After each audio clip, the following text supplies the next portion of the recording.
Ang sabi po ay ayon po sa nag-online, pag walang pila pwede daw po.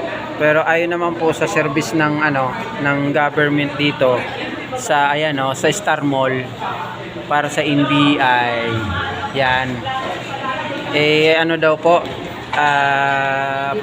hindi pwede kasi naka-schedule daw po tayo ngayon. So ngayon ang susundin po natin yung pag-i-schedule kung ganon. Pero napagtaka lang, wala naman pong pila.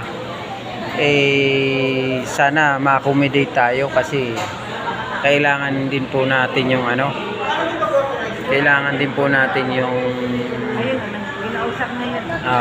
yung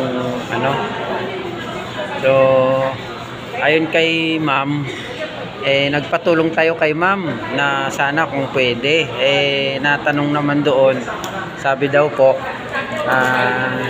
schedule. Kaso lang ma'am, pinagtataka lang kasi namin, wala namang pila, baka pwede. Yan lang naman sana. So yun sa ating mga public service po dito sa ating government. So yun, so baka po pwede.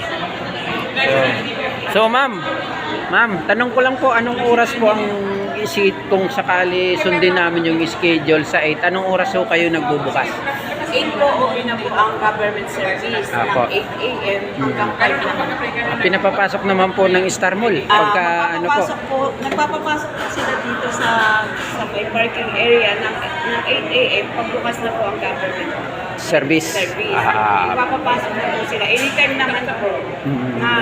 Ma-assist naman po. So sige ma'am, so maraming okay lang ho yun ma'am, walang problema, basta tama tayo ma'am, wala tayong magiging problema, basta good service tayo. Ginawa naman po natin ng paraan, kaya naman po sila para po matulungan din kayo. Kaso mas pina-priority po talaga kasi yung magmula po ng Monday na naka-schedule hanggang ngayon.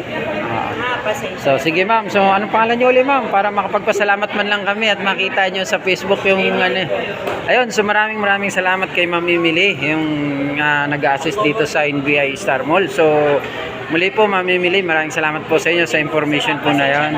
Okay lang po yun ma'am. Okay, so yun, maraming salamat sa iyo po mga bisita. So maraming salamat din po at muli po sa ulitin. Balik po kami ng Martes. Maraming salamat ma'am. Bye bye po.